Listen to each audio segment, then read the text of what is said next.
Dear students अस्सलाम वालेकुम। मेरा नाम मोहम्मद सरमद है और आप देख रहे हैं मेरा YouTube channel. So today we are about to start our new course on IELTS. So this will be an introductory lesson, and few of the courses it will be remain public for all students. But keep this thing in mind that it will be a paid course, and for registration I will give you the link or contact number in the description. You may contact our team. So first of all, I would like to share what is IELTS basically. So IELTS, it stands for the International English Language Testing System. So IELTS English, it is a test to check the English language proficiency of the non-native speakers. We all are non-native speakers. For example, if we are living in a country where English is not the official language of the state or the country, then we have to take this test if we want to go, if we want to visit abroad or we want to study in UK or other countries. So for higher education, it is a mandatory language proficiency test which is recognized worldwide. So IELTS stands for International English Language Testing System. So it is a system which is one of the most popular English language proficiency tests globally. There are some other tests as well, like we have uh, Duolingo, we have Pearson test. So for to check the proficiency of non-native English speakers, we have so many other tests, but IELTS is one of the most prominent test among all. So the test measures your ability to communicate in English across four main skills. So basically, this is a test which consists of four modules. We will be discussing one by one all these modules, starting from listening skills, reading skills, speaking skills, and writing skills. We know that in language we have these four skills. To learn any language, you have to listen so that you can speak. You have to read so that you can write. So these four skills are assessed by different organizations. For example, British Council, or some there are some other organizations, but I prefer go for British Council if you want to take IELTS. So it is developed by Cambridge University. Cambridge University is one of the leading university of the world. It is in England. It is developed by Cambridge Assessment English, British Council, and IDP Australia, and it is accepted by over 11,000 organizations globally, including universities, employers, and governments. So if you have uh, scored if you have a good score in IELTS, so you are able to move abroad, you are able to work there, you are able to study there. You can either you are a college student, you are an undergrad student, you are a university master's student or a PhD student. You have to show them that I am not a native language speaker of English, so I have this test with me where I have scored as per your desired grade or desired band. So IELTS basically it assess the real language skills which is needed for academic and social context.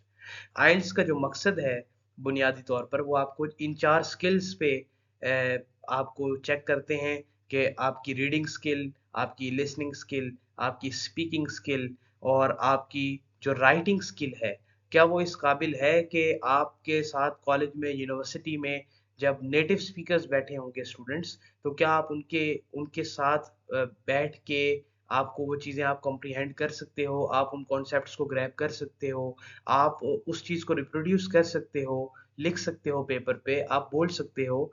तो इस चीज़ को assess करने के लिए ये test जो है ये बनाया गया कैम्ब्रिज यूनिवर्सिटी की जानिब से, जिसमें आपकी सारी स्किल्स को कवर कर दिया जाता है। उसके बाद what are the different types of IELTS exam? There are two types of IELTS. पहला आइल्स है जिसको हम कहते हैं एकेडमिक, आइल्स एकेडमिक।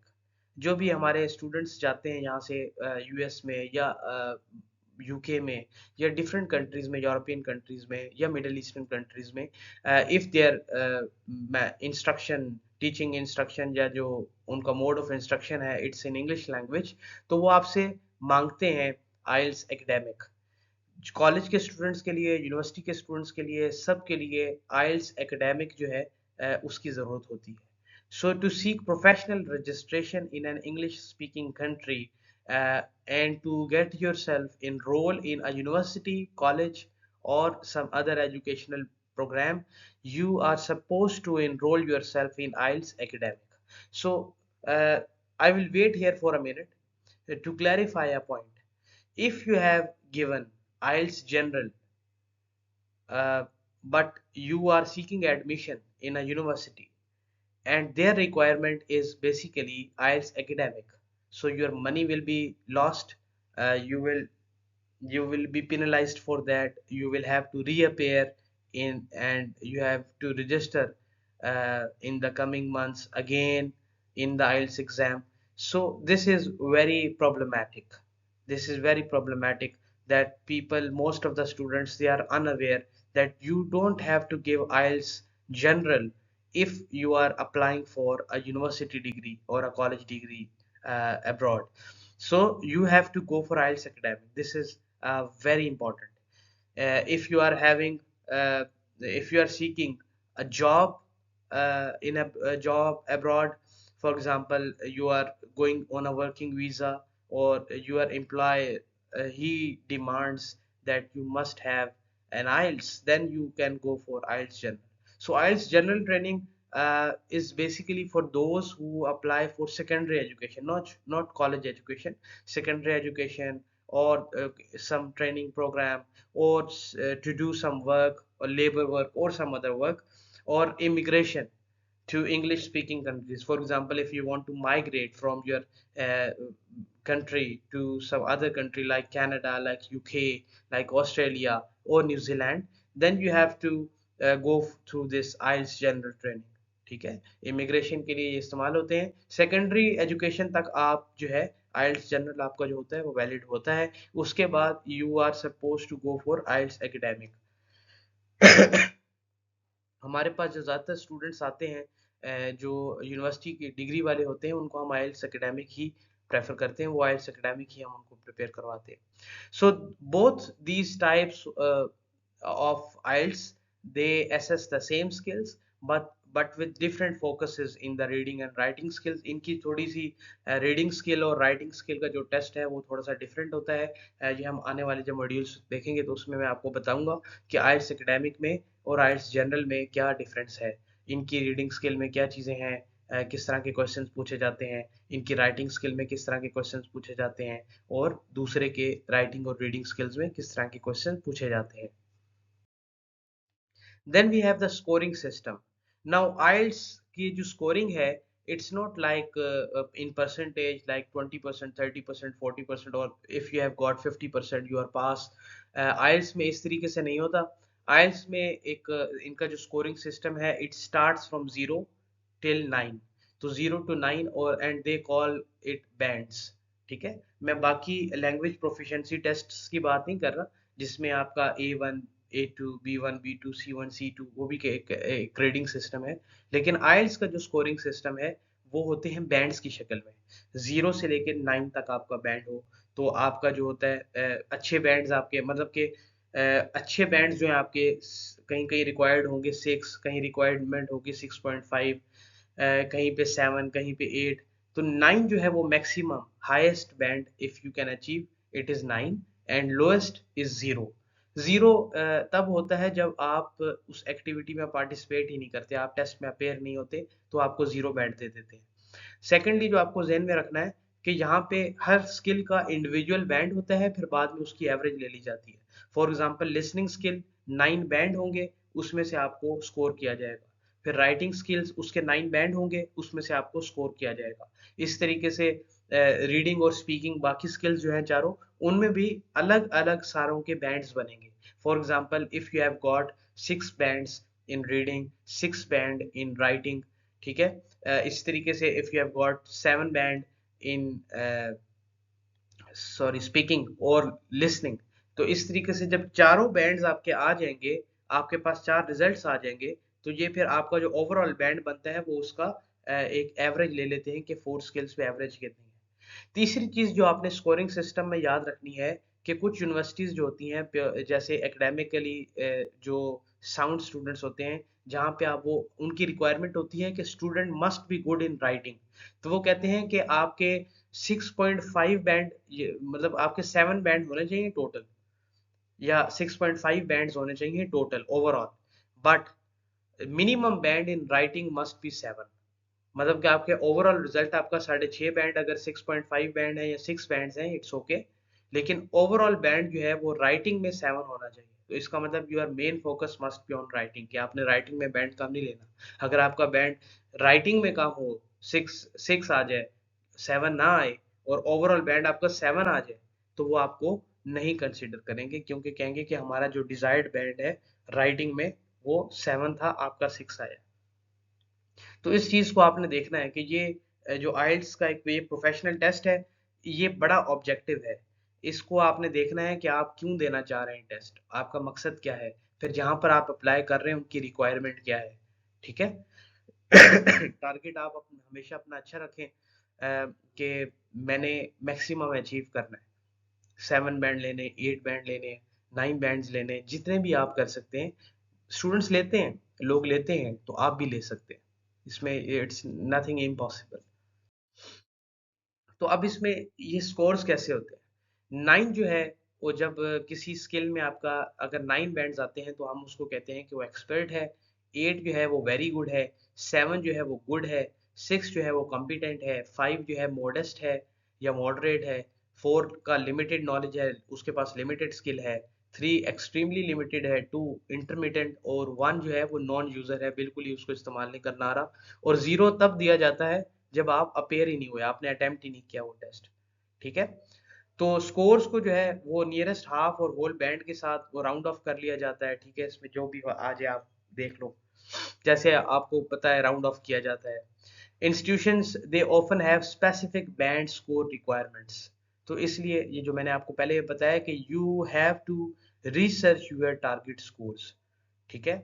आप देखें कि आपकी कितनी रिक्वायरमेंट है, फिर आपका टारगेट क्या है कि मैंने कितने बैंड्स लेने हैं लिसनिंग में, स्पीकिंग में, रीडिंग में, राइटिंग में, तो मेरा ओवरऑल बैंड इतना बन जाएगा, ठीक है। तो ये जब आप प्रिपरेशन करते हैं तो आपके जो मेंटोर्स होते हैं, जो ट्यूटर्स होते हैं, या जो भी जिनके साथ भी आपके दोस्त हैं, बड़े हैं, सीनियर्स हैं, जिनके साथ भी आप तैयारी कर रहे होते हैं, वो आपको प्रॉपरली साथ साथ गाइड कर रहे होते हैं। तो आपने अपना गोल, अपना टारगेट बिल्कुल क्लियर रखना है इस चीज़ में। उसके बाद हमारे पास आ जाता है आइल्स के मॉड्यूल्स कितने हैं। आइल्स मैंने आपको बताया कि लैंग्वेज की 4 स्किल्स हैं, लिसनिंग, रीडिंग, राइटिंग, स्पीकिंग। तो इन्हीं 4 स्किल्स को एग्जाम, ये जो है एक इंटरनेशनल लेवल का एग्जाम है, प्रोफेशनल एग्जाम है। तो ये देखते हैं कि आपकी लिसनिंग स्किल्स कैसी हैं, आपकी रीडिंग स्किल्स कैसी हैं, आपकी राइटिंग स्किल्स कैसी हैं, आपकी स्पीकिंग स्किल्स कैसी हैं। तो इनके ये 4 मॉड्यूल्स हैं। Each modules tests different aspects of your English proficiency. जो रीडिंग है वो आपकी रीडिंग कॉम्प्रिहेंशन स्किल्स को देखेंगे, एनालिटिकल स्किल्स को देखेंगे। लिसनिंग स्किल्स में आपकी देखा जाता है कि आप कितने एक्टिव लिसनर हैं, आप कितने पेशेंट लिसनर हैं, आपका आपके रिस्पॉन्सेज कितने क्विक हैं, because you have to listen, you have to write the answers. उसके बाद आपकी राइटिंग स्किल्स में पता चलता है कि आप कितने एनालिटिकल हैं, कितने क्रिएटिव हैं, कितने क्रिटिकल हैं, और कितना अच्छा आपका जो है प्रेजेंटेशन है, आप कितना अच्छा जो है अल्फाज का चुनाव करके जुमलों को कंस्ट्रक्ट करते हैं, सेंटेंस स्ट्रक्चर आपका क्या है, और किस तरीके से आप अपना मैसेज प्रॉपरली कन्वे कर पाते हैं। उसके बाद स्पीकिंग है। स्पीकिंग में जो मेन चीज देखी जाती है कि you are not suppose to present yourself in a vague manner over there. You don't have to be blank. आपने ब्लैंक नहीं हो जाना, बस आपने फ्लुएंट रहना है, आपने बोलते रहना है, मुसलसल बात करते रहना है। ये 1 टू 1 कॉन्वर्सेशन होती है। तो स्पीकिंग प्रोफिशिएंसी में वो असल में यही देख रहे होते हैं कि स्टूडेंट जो है वो बिल्कुल ब्लैंक ना हो जाए, ठीक है। बाकी हमारी नेटिव लैंग्वेज नहीं, ठीक है। आप इस पे मेहनत करें, आप अपनी स्पीकिंग स्किल्स को इम्प्रूव कर सकते हैं। There are several ways which I will be talking about in the next lectures.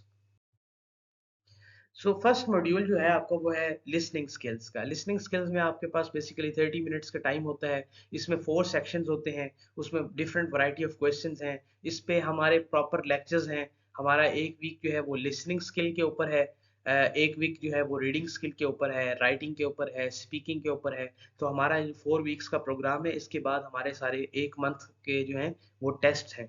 मतलब for example listening skills, you will have a week on listening skills, then it will be followed by a test on listening skill. Then we will have a speaking skill, and then there will be a test on the weekend. Then we will have reading skill and followed by the test. Then we have writing skill followed by the test. Then we have a complete month or 4 months for those students who join us for test sessions. उसमें हम every take every week proper test, mock test हम लेते हैं British council के जो papers हैं, जो उनकी बुक्स हैं, जो उनके मटेरियल्स हैं, उन्हीं का इस्तेमाल करके, और उन्हीं पेपर्स पे उसी तरीके से शीट्स पे हम तैयार करते हैं। पेपर बेस्ड टेस्ट होता है, कंप्यूटर बेस्ड टेस्ट होता है।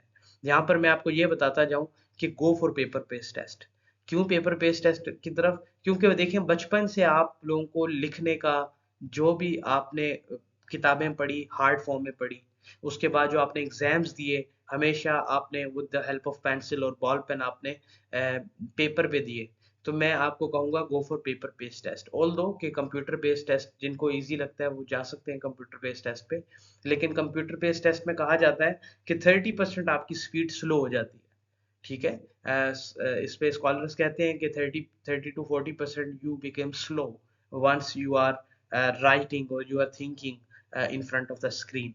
सो go for paper based test. Listening skills की हम बात कर रहे थे, तो 4 सेक्शंस होते हैं इसमें, different variety of question types, and it tests your ability to understand spoken English in academic and social context. इसमें आपको एकेडमिक इंग्लिश भी सुनाई जाती है और आपको एक सोशल कॉन्वर्सेशन भी सुनाई जाती है। आपने सुननी होती है, उसके बाद आपने, आपके सामने क्वेश्चंस होते हैं, आपने उन क्वेश्चंस को रिस्पॉन्ड करना होता है। You have to write it down. Then we have reading. Reading का जो एग्जाम है, इसमें फ़र्क है दोनों में, एकेडमिक में और जो जनरल हमारा आइल्स जनरल होता है, जनरल ट्रेनिंग, इस दोनों में फ़र्क होता है। रीडिंग स्किल्स में there are 3 sections with 40 questions. ठीक है, वहाँ पे 4 सेक्शंस थे, 40 क्वेश्चंस थे। यहाँ पे 3 सेक्शंस हैं, 40 क्वेश्चंस हैं, छोटे-छोटे क्वेश्चंस होते हैं। और इसमें आपने ये देखना है कि इन सारी स्किल्स में जितने भी टेस्ट हो रहे हैं, उसका डिफिकल्टी लेवल जो है वो बढ़ता जाएगा। मतलब पहले 10 जो होंगे, पहला सेक्शन जो होगा, उसमें डिफिकल्टी लेवल ऐसा होगा कि आप इजीली कर सकते हैं। उसके बाद थोड़ा-सा टफ हो जाएगा। जो लास्ट सेक्शन होगा वो ज़्यादा टफ हो जाएगा। तो वो आप कहते हैं एक टफ है, एक टफर है, एक टफेस्ट है। ठीक है? तो आप ग्रेजुअली जैसे-जैसे जाते जाएँगे आगे, तो आपका डिफ़िकल्टी लेवल जो है वो बढ़ता जाएगा। फिर एकेडमिक टेस्ट, जो इसमें हमारे एक आइल्स एकेडमिक है, दूसरा आइल्स जनरल है।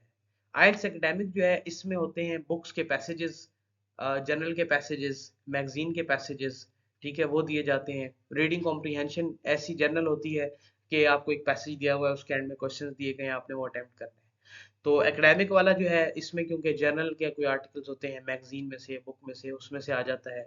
जो आइल्स जर्नल होता है, उसमें पैसेजेस आपके आते हैं, किसी एडवर्टीजमेंट में से आ सकता है पैसेज, कोई कंपनी हैंडबुक आ सकती है, या कोई न्यूज़पेपर्स आ सकते हैं, कोई मैगजीन्स आ सकते हैं इसमें भी।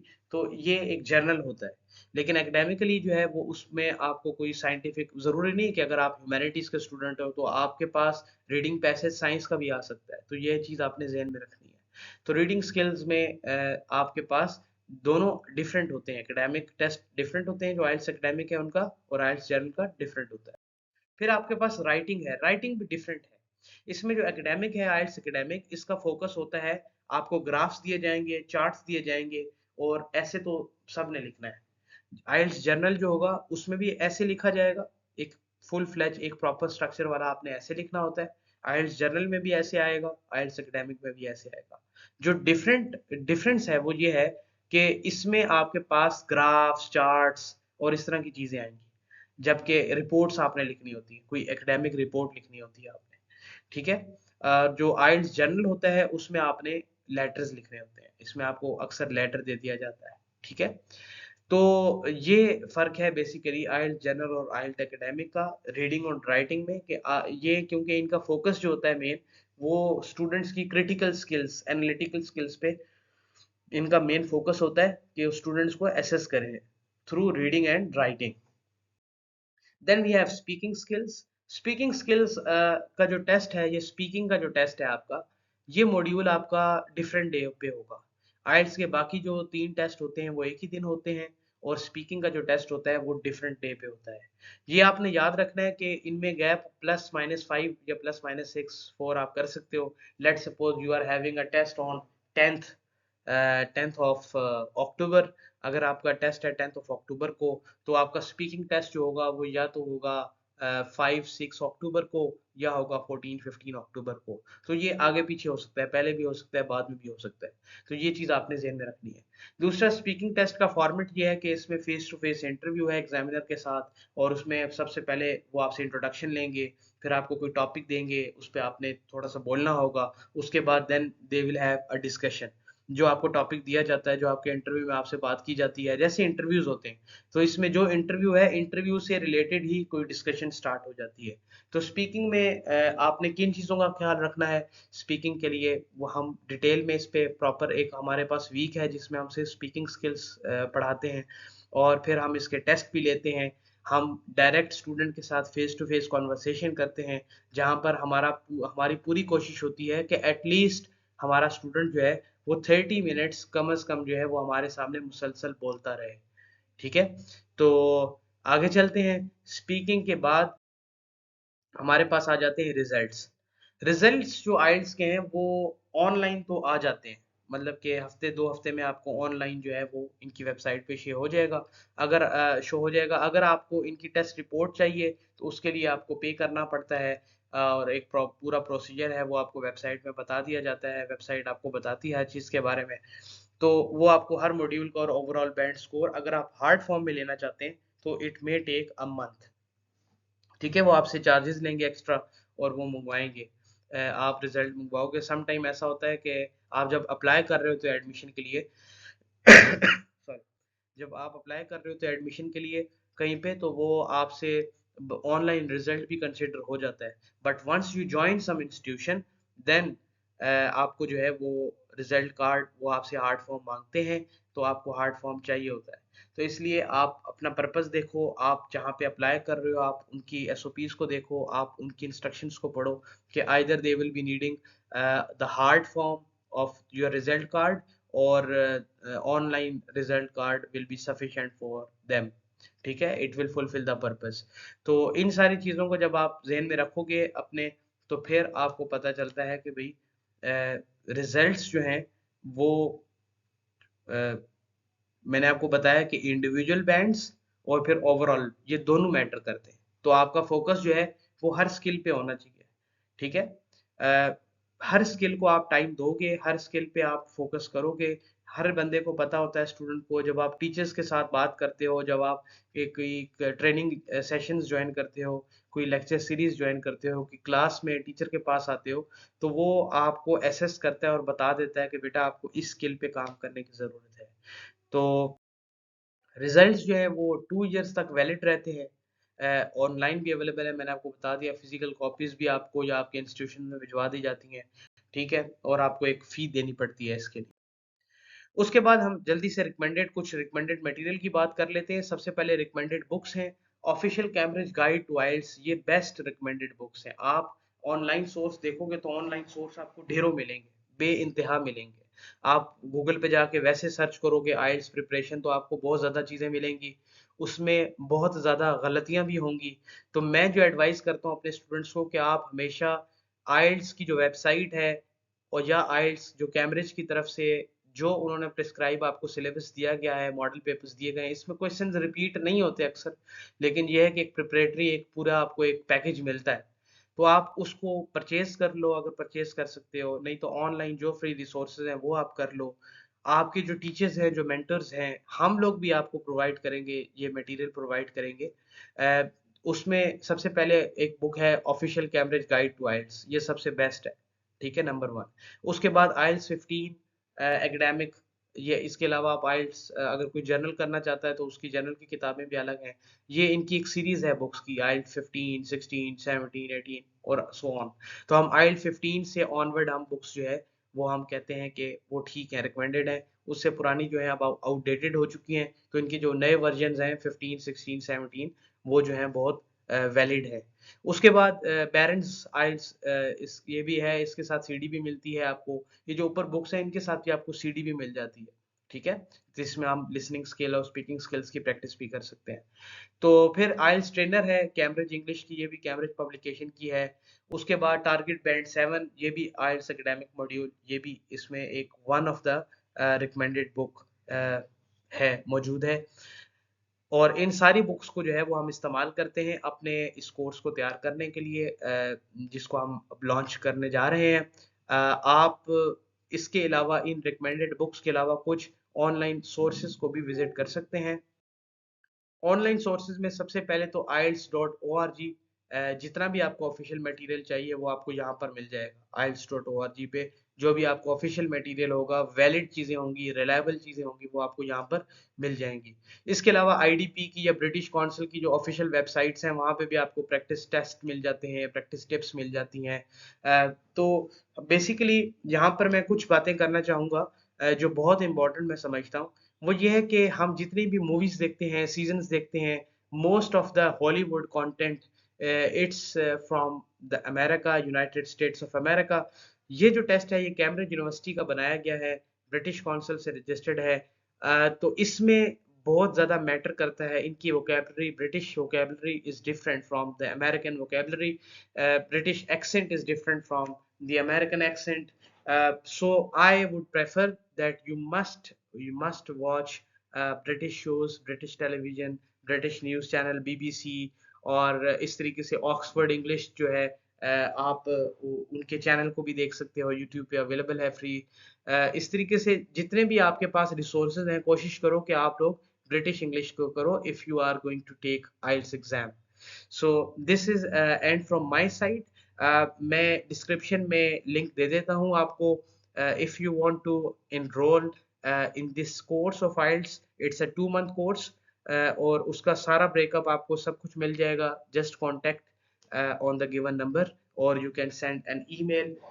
ये 2 months का हमारा कोर्स है। इसमें फर्स्ट मंथ जो है मैंने आपको बताया, उसमें हम लिसनिंग एक वीक लिसनिंग, फिर स्पीकिंग, फिर रीडिंग, फिर writing, followed by the test for on every weekend, ठीक है? उसमें हम टेस्ट लेते हैं। उसके बाद जो सेकंड मंथ है उसमें कुछ स्टूडेंट्स हमारे ऐसे होते हैं जिनकी इंग्लिश वीक होती है, तो पहले हम उनको ग्रामर वगैरह, जैसा हम उनको पार्ट्स ऑफ स्पीच वगैरह भी करवाते हैं तैयार। तो दे टेक 2 months। और जो आइल्स के रेगुलर सेशंस हैं उसमें जो सेकंड मंथ है उसमें हम फुल फ्लेज मॉक एग्जाम्स लेते हैं। वी गिव 5 पेपर्स, पूरे मॉक पेपर्स, जो कंप्लीट मॉक पेपर्स होते हैं हम वो अपने स्टूडेंट्स को देते हैं, जिनको वो फिल करते हैं। और ठीक वैसे ही जिस तरीके से 3 टेस्ट एक दिन में होंगे और एक टेस्ट जो स्पीकिंग का वो सेपरेट होगा। उसके अलावा हम कुछ एक सरप्राइज टिप्स भी देते हैं स्टूडेंट्स को जो हमारे पास एनरोल करते हैं to crack this IELTS or TOEFL exams. So stay tuned for more. There will be 1 or 2 more lectures which will be public, and it will be available free of cost for all of you, just to have an insight that how we are going to take this course on. Thank you. Allah Hafiz.